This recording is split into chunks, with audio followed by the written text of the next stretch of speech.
Lebih dahulu saya ucap terima kasih kepada anggota media yang sudi hadir dalam visi ini.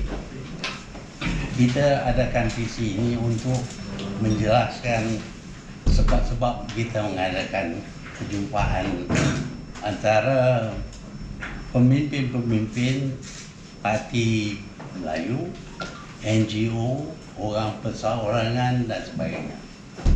Yang hadir hampir semuanya adalah bekas ahli parti lah.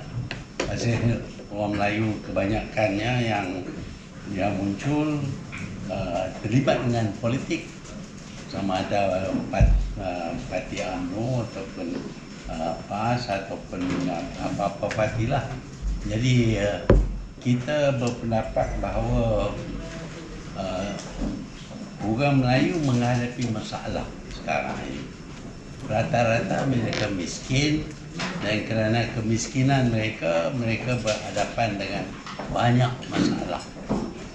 Jadi usaha pertama yang kita lakukan ialah untuk mengeluarkan satu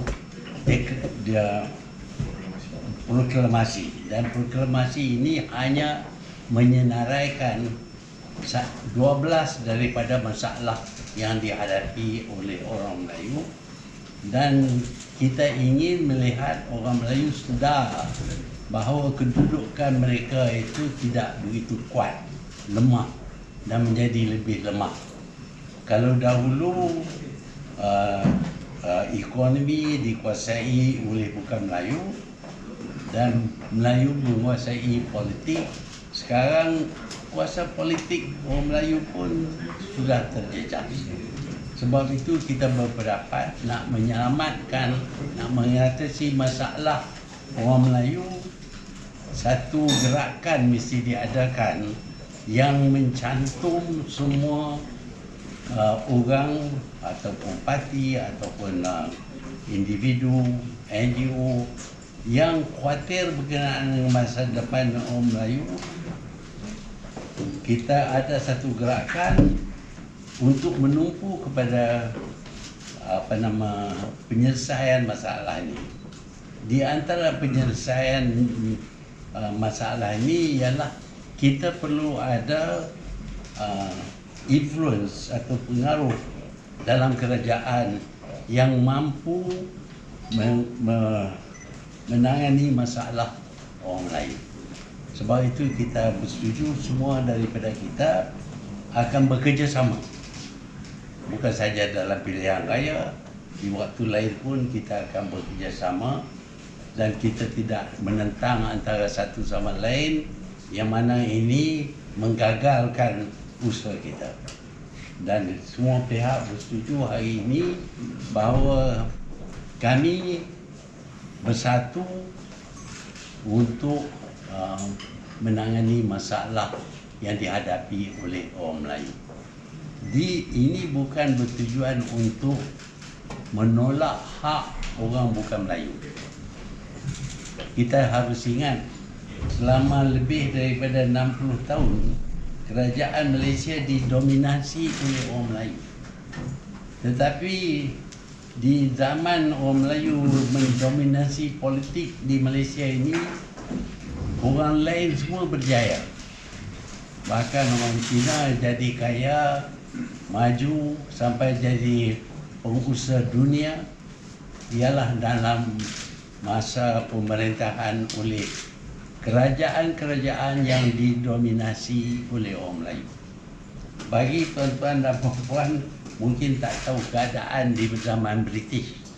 Di zaman British, orang tempatan tidak diberi peluang untuk terlibat dengan kegiatan ekonomi yang boleh memberi pulangan yang baik.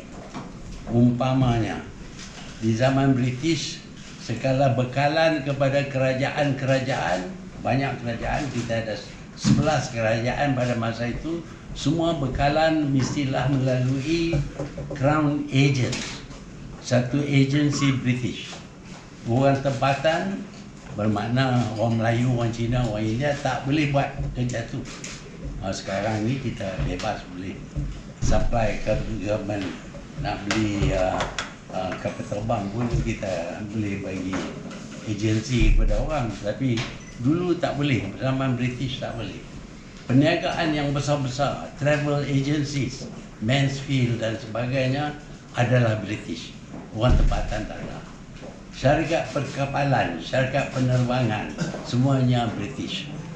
Estate yang didirikan oleh British perlu dapat tanah daripada kerajaan. Orang Melayu kalau minta tanah dapat 1 ekar. Orang Cina tak boleh dapat tanah.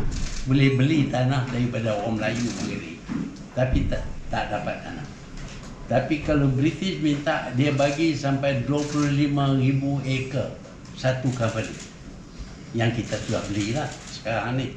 Tapi di zaman British, cuma British saja boleh ada estate. Orang lain tak boleh ada estate. Ada juga American, ada juga German pun. Tapi orang tempatan tak boleh. Tetapi apabila kita merdeka, semua sekatan-sekatan British ini diketepikan dan beneficiary-nya ialah orang Cina. Kerana orang Melayu tak cekap dalam bidang perniagaan, tak guna peluang yang diberi, dan kalau diberi peluang pun kadang-kadang mereka tidak tahu bagaimana nak menggunakan peluang. Umpamanya kita bagi kebenaran untuk jual kereta, mereka jual kebenaran. Bagi kontrak, mereka jual kontrak. Pasal kita tak pandai. Tapi orang Cina bila dapat peluang, mereka guna peluang itu sehingga mereka sekarang ini 10 orang billionaire di Malaysia, 9 adalah orang Cina. Jadi ini semua boleh berlaku dalam masa negara kita ini diperintah oleh kerajaan yang didominasi oleh orang Melayu. Ini menunjuk bahawa kerajaan orang Melayu bukan tidak adil. Kita adil, bahkan kita dapati jarak kemiskinan kekayaan antara Melayu dan Cina menjadi lebih kerana kita memberi banyak peluang. Kalau kita bagi kepada Melayu pun kadang-kadang mereka gagal. Jadi janganlah anggap bahawa gerakan kita ini anti-non-Malay. We are not anti-non-Malay. Anything that we do in the future, we have to take into consideration the rights of the non-Malays in this country. So I hope you will not be moved by this argument that ini Malay punya gerakan ini nak hapuskan orang Cina, nak kacau. Tak, mereka akan terus berniaga dan mencapai kejayaan. Jadi itulah tujuan kita yang pada hari ini, dan semua kita bersetuju dengan perlunya kita bergerak bersama. Bergerak. Kalau ada pilihan raya pun kita kena gerak bersamalah. Kalau kita tak gerak bersama, kita tak dapat kuasa, kita tak boleh buat apa-apa pun. Kuasa memang penting, tetapi tujuan kita bukan untuk merosakkan orang bukan Melayu, bukan untuk rebut segala kekayaan Malaysia, tetapi untuk kita melihat agihan kekayaan di negara kita ini adalah adil, not equal, adil, fair, not equal. Pasal kita tahu kita tak dapat equality, nak capai tak boleh. Tetapi janganlah jarak antara kemiskinan dan kekayaan Melayu dengan Cina ini begitu jauh sehingga dia mencetuskan perasaan marah orang Melayu terhadap kaum lain, dan peristiwa seperti 13 Mei akan berlaku semula. Itulah harapan kita. Now you can ask any question you like. Okay? Tak ada question lah? Kita boleh taman lah? Tun akan keluar ke cadangan sajalah. Jadi Haris ada miskin ni Tun. Nak tanya sikit jadi gerakan ni adalah untuk membincangkan dan mengenal pasti dan mengeluarkan cadangan untuk menyelesaikan masalah kemiskinan orang Melayu. Jadi adakah tindakan tu hanya dengan memberikan cadangan ke ataupun apa seterusnya tu? Kita utamakan perpaduan saja waktu ini. Caranya kita akan rinding kemudian, tapi perpaduan penting kerana kita dapati apabila orang Melayu berpecah, mereka menjadi lemah.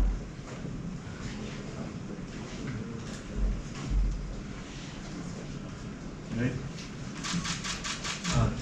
The Indonesian Prime Minister Jokowi will be here on an unofficial visit tomorrow. So will you? The what? The Indonesian Prime Minister, President Jokowi, he's going to have an unofficial visit Yeah. to Malaysia tomorrow. So will you be meeting him since you've been supporting? No, I'm not the Prime Minister. So I mean, former Prime Minister. As the former Prime Minister. no, I'm not the former. I'm the former Prime Minister, but I'm not an official. So there is no necessity for him to see me. Tun ada buat pernyataan bahawa Tun sedia untuk kerjasama semula dengan Tan Sri Muhyiddin Yassin. Adakah ada perjumpaan dalam masa terdekat ini dengan Tan Sri Muhyiddin ataupun masih lagi dalam rundingan? Dia hari ini dia tak dapat hadir. Dia sokong penuh kita punya gerakan. Tapi saya akan ada pertemuan dengan dia di satu masalah. Tapi dia wakil ada wakil. Ada wakil ya. You nak jawab apa?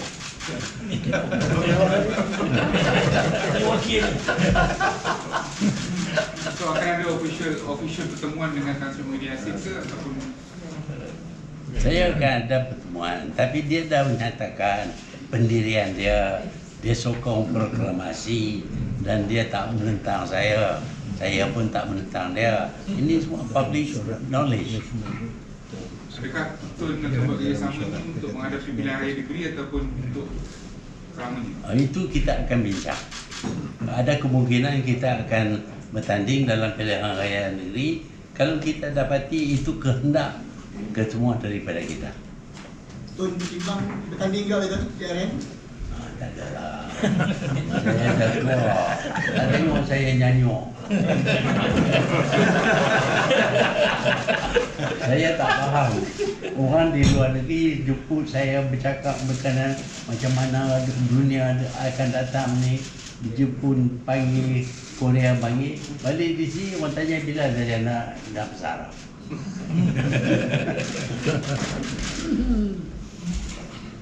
Ada soalan kepada Tuan Guru ataupun Tan Sri Anwar Musa? Ada soalan untuk pemimpin Tan Sri Abdul Hadi nak tanya sikit penerimaan PAS pada kerjasama antara Tun Mahathir dengan Tan Sri Muhyiddin Yassin kembali Kita sudah membuat keputusan di tanah Perikatan Nasional menyokong deklarasi. Ya, menyokong ya menyokong. proklamasi. Ya, ya. Lagi? Tan Sri, kalau tengok ada Tan Sri, kalau tengok ada yang mengkritik lah PAS ini bekerjasama dengan Tun Mahathir, ada yang mengaitkan dengan peristiwa Memali dulu, macam mana tu? Boleh Tan Sri komen? Itu di luar daripada kelompok kita. Dia Melayu, saya Melayu, kita kerjasama. Dia pas saya exam dulu. Okey, baik. Ada apa lagi soalan? Tun, saya nak tanya, apa pendapat Tun tentang penganugerahan Tan Sri kepada Lim Kit Siang? Mungkin siapa Tan Sri Ada Lim Kit Siang. Oh, ya. Oh, panggil lah dia sama taraf dengan dia Haji. Sumbangan dia kepada negara tak boleh dilawan oleh mana-mana pihak lain. Dia seorang aja yang sama setaraf dengan dia Haji.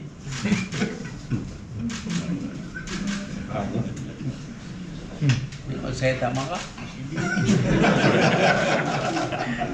Tapi saya nak putah. Lain? Apa lagi? Mungkin boleh kongsikan perkembangan Kertas Siasatan mengenai proklamasi Melayu. Adakah Kertas Siasatan on Proklamasi Melayu. Oh ya, dia baru. Dia ada dua kes. saya sebut something berkenaan dengan raja-raja Melayu dulu, macam mana mereka tak ada duit,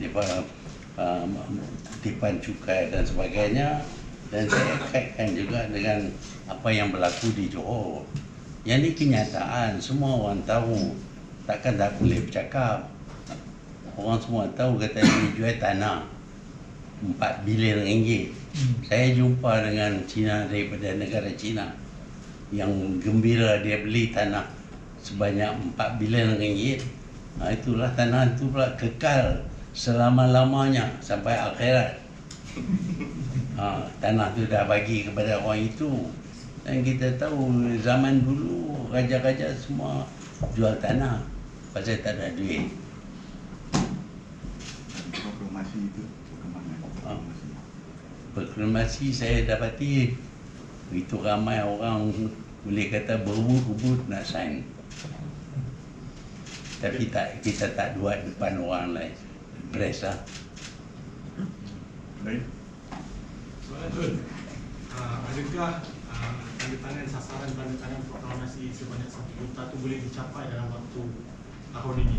Saya yakin boleh lebih daripada itu. Lebih daripada 1 million. Tapi kalau dia percepat pilihan raya susahlah. Macam Tun kata tadi, proklamasi ni tak boleh nak kalau tak ada kuasa tak boleh buat apa juga. Jadi adakah di main target adalah sebenarnya untuk memastikan kemenangan semua parti-parti untuk memegang kuasa? Adakah itu main target? Ya, kalau kita nak bertanding dalam pilihan raya, dia kena tahu sebabnya. Proklamasi ini ialah untuk menjelaskan kepada orang Melayu yang belum sedar akan masalah yang dihadapi oleh mereka yang mungkin menyebabkan mereka lebih miskin, jadi daif dalam negara sendiri. Okay. Tak ada apa? Alright. Alright, thank you. Thank you.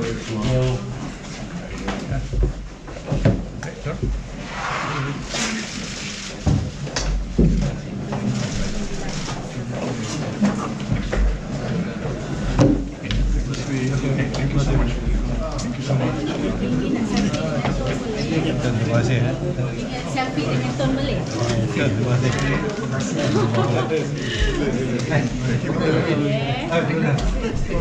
Dengan Tan Sri sekali dah.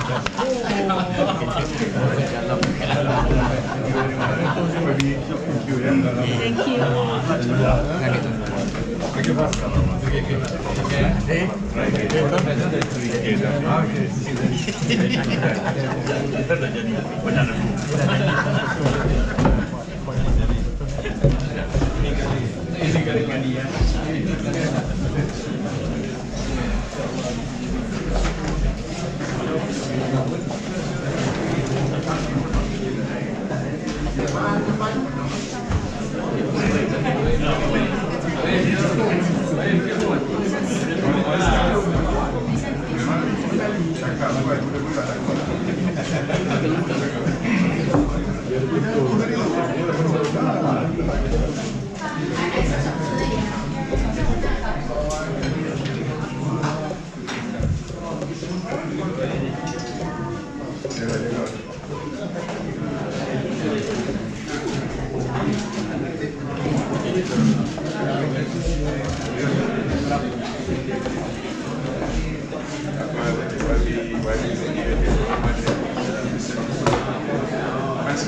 Thank you so much.